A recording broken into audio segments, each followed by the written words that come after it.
Hi everyone, welcome to new episode of chart of the week, जिसमें हम हर हफ्ते बात करते हैं एक ऐसे चार्ट की जिसमें हमें कुछ पैटर्न्स दिखते हैं, कुछ लॉजिक होते हैं उसके पीछे उस चार्ट को चुनने के कि उस चार्ट में हमें ऐसा क्या दिख रहा है और आगे आने वाले समय में उसके टारगेट्स क्या नज़र आते हैं। हमने इस चार्ट को किस आधार पर चुना है। चलिए चलते हैं चार्ट पर और देखते हैं इसके पीछे के लॉजिक को। लेकिन इससे पहले हम लोग बात करेंगे मार्केट के बारे में। मार्केट के बारे में बात करनी क्यों ज़रूरी है? क्योंकि रिसेंटली आप 4 से 5 दिन का जब करेक्शन देखोगे बाज़ार में, तो मिड कैप और स्मॉल कैप में बहुत बड़ी गिरावट हुई है। इसके लिए काफ़ी लोग परेशान हैं। कुछ लोगों का कंसर्न भी है कि इतना तेज़ी से मार्केट गिरा क्यों है? चलिए जानते हैं इसके पीछे के लॉजिक के बारे में। कोई एग्ज़ैक्टली तो नहीं बता सकता कि यही रीज़न है। शेयर मार्केट में जब भी किसी तरह का करेक्शन या रैली आती है, तो सारे लोग, जितने लोग शेयर मार्केट में इन्वेस्टेड हैं या फिर ट्रेडिंग करते हैं, वो अपना-अपना अंदाज़ा लगाते हैं। हर एक लोगों का अंदाज़ा लगाने का एक आधार होता है, एक बेस होता है। मैंने अपने हिसाब से अपने कुछ फैक्ट्स निकाले हैं, जिससे मुझे लगता है कि मार्केट में करेक्शन जो अभी आ रहा है, वो नतीजा है एक लंबे रैली का। क्योंकि जब आप एक बड़े बुल मार्केट में होते हैं, तो काफ़ी कंपनियों के वैल्यूएशन काफ़ी ऊपर चले जाते हैं। यानी जितना उसका इंट्रिंसिक वैल्यू होना चाहिए, उससे काफ़ी ऊपर वो ट्रेड करना शुरू करते हैं। जब बाज़ार में ऐसी स्थिति आती है, तो कोई छोटा-सा कारण भी, अब इसके पीछे कोई कारण भी नहीं हो सकता। कभी-कभी पैनिक सेलिंग होती है। एक बार सेलिंग हावी हुई, लोगों ने क्योंकि बहुत दिनों से सेलिंग नहीं देखी है, तो एक सेलिंग को देखकर वो पैनिक आउट होते हैं और वो भी सेल करने लग जाते हैं। जब इस तरह लगातार सेल करने वाले की संख्या बढ़ती है, तो मार्केट में करेक्शन आता है। मुझे अभी का जो करेक्शन दिख रहा है, ऐसे अगर ग्लोबल फैक्टर्स को देखोगे तो वॉर तो हम 2 साल से देख रहे हैं। रूस यूक्रेन का वॉर हो, इज़राइल और हमास ईरान का वॉर हो, ये रिसेंटली थोड़ा-सा एग्रेसिव हुआ है, लेकिन ये तो चल ही रहा था 2 साल से। अगर हम वॉर को रीज़न लेते हैं, तो वो पूरा तरह से सच नहीं होगा।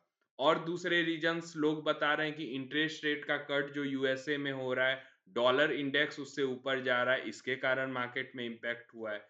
तो ये भी कारण अपने में पूरा नहीं है। यानी हम हर एक तरह के कारण से इसको लिंक करते हैं इस करेक्शन को। मुझे जो समझ में आता है कि बाजार जब एक लंबी रैली से गुजरती है, आप आने वाले समय में देखोगे, मतलब रिसेंटली अगर निफ्टी के चार्ट को देखें, चलिए हम लोग निफ्टी के चार्ट को खोलते हैं और उस चार्ट पर भी देखते हैं कि क्या स्थिति है। चलिए पहले निफ्टी 50 के चार्ट को देख लेते हैं, वहां से हमें सब कुछ समझ में आ जाएगा। निफ्टी 50 का चार्ट ये है और मैं इस करेक्शन की बात कर रहा हूँ। मैं लाइंस यहाँ से हटा देता हूँ ताकि आपको क्लियर दिखे। ये जो 4 वीक का हमारा करेक्शन है, मैं इस करेक्शन की बात कर रहा हूँ। निफ्टी लगभग हम लोग 26,000 के आसपास ट्रेड कर रहे थे और 2,000 पॉइंट से लगभग करेक्ट कर चुके हैं। अगर आप इसे परसेंटेज टर्म में देखोगे, तो ये अगर 24,000 का निफ्टी है, तो 10% के आसपास हम करेक्ट कर चुके हैं। अब 10% का करेक्शन, जब निफ्टी आप देखो जब चलना इसने शुरू किया था, तो ये 17,000 के आसपास था। 17,000 का निफ्टी एक चाल में 26,000 हो और वहां से 2,000 पॉइंट का करेक्शन हो, तो इस करेक्शन को हम अभी तक तो हेल्दी करेक्शन ही बोलेंगे। क्योंकि जब एक लंबी रैली होती है, तो उसमें कंपनियों के वैल्यूएशन पीक पर पहुंच जाते हैं। चलिए हम मिड कैप को देख लेते हैं। तो मिड कैप में थोड़ी ज़्यादा गिरावट नज़र आती है हमें। निफ्टी मिड कैप 150 को ही देख लेते हैं।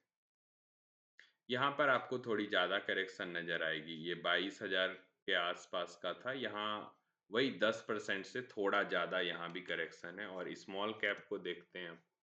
स्मॉल कैप, तो निफ्टी स्मॉल कैप 250 को देख लेते हैं। चलिए यहाँ भी करेक्शन उसी के, यानी कि आप तीनों इंडाइसेस को जब देखोगे, बैंक निफ्टी को भी देखोगे, तो ये एक हेल्दी करेक्शन माना जाएगा क्योंकि हम लोग बहुत बड़े रैली से होकर यहाँ आए। अब इस हेल्दी करेक्शन में आप करें क्या? ये तो सिचुएशन हमने बता दिया कि ये सिचुएशन बाजार में चल रहा है। इस हेल्दी सिचुएशन में हेल्दी हम इसलिए बोलते हैं कि कोई भी करेक्शन बाजार में हेल्दी माना जाता है जब वो लंबी रैली के बाद होता है। तो इस हेल्दी सिचुएशन में मैं क्या कर रहा हूँ, मैं अच्छे स्टॉक्स के लिस्ट जो मेरे पास हैं, जो मुझे अच्छे लगते हैं, जिन सेक्टर में मुझे ग्रोथ नज़र आता है, जिसको मैं अपने स्ट्रैटेजी के तहत मानता हूँ कि हाँ, ये कंपनी आगे चल के अच्छा करने वाली है, प्रॉफिट अर्न करने वाली है, बाज़ार में अच्छा परफ़ॉर्म करने वाली है, उसका लिस्ट मेरे पास है। और उसके वैल्यूएशन अगर मेरे हिसाब से सही वैल्यूएशन पे आते हैं इसमें, 1-2 के आए भी हैं, तो मैं तो इस हेल्दी करेक्शन में बाइंग का सुझाव दूँगा। क्योंकि यही चीज़ मैंने खुद के लिए भी किया है, कि मैं यहाँ पर क्या कर रहा हूँ कि अच्छे कंपनियों को अच्छे वैल्यूएशन पे खरीदने की कोशिश कर रहा हूँ। आपका निर्णय आप अपने फाइनेंशियल एडवाइज़र से मिलकर सलाह-मशवरा करके ले सकते हैं। अब चलते हैं इस वीक के चार्ट ऑफ द वीक पर, जहाँ हमें कुछ खास पैटर्न नज़र आए। इस तरह के बाज़ार में भी ब्रेकआउट्स हो रहे हैं। यानी कि आप अगर अपने स्ट्रैटेजी पे कायम रहोगे तो बाजार की स्थिति कुछ भी हो, आपको वहाँ पर ब्रेकआउट्स नज़र आएँगे। अभी लगातार 4 वीक से बड़ा करेक्शन हो रहा है। स्टॉक्स 20-20, 30-30, 40% गिर रहे हैं। लेकिन इस बीच हमें बहुत सारे ऐसे स्टॉक्स मिले जिन्होंने इस बाजार में भी दमखम दिखाया है और ब्रेकआउट दिया है। उसी में से एक चार्ट हमने चुना है इस चार्ट ऑफ द वीक के लिए, जिसका नाम सिग्निटी टेक्नोलॉजी है। सिग्निटी टेक्नोलॉजी के जब आप चार्ट को आप देखोगे, तो टेक्निकली हमें ये करेक्शन नज़र आता है जो जिसकी शुरुआत 29 अप्रैल 2024 को हुई थी और ये अक्टूबर, यानी कि आप लगभग समझ लो अप्रैल, मई, जून, जुलाई, अगस्त, सितंबर, यानी कि 5 से 6 महीने का ये करेक्शन यहाँ पर है। और सबसे ज़्यादा जो इस ब्रेकआउट में मुझे इफ़ेक्ट किया वो है इसके नीचे का वॉल्यूम बार। जब इसके नीचे का वॉल्यूम बार आप देखते हो, ब्रेकआउट कैंडल तो स्ट्रॉन्ग है ही, उसके साथ-साथ वॉल्यूम बार काफ़ी स्ट्रॉन्ग है जो हमें और ज़्यादा कॉन्फिडेंस देता है इस शेयर को चुनने के लिए।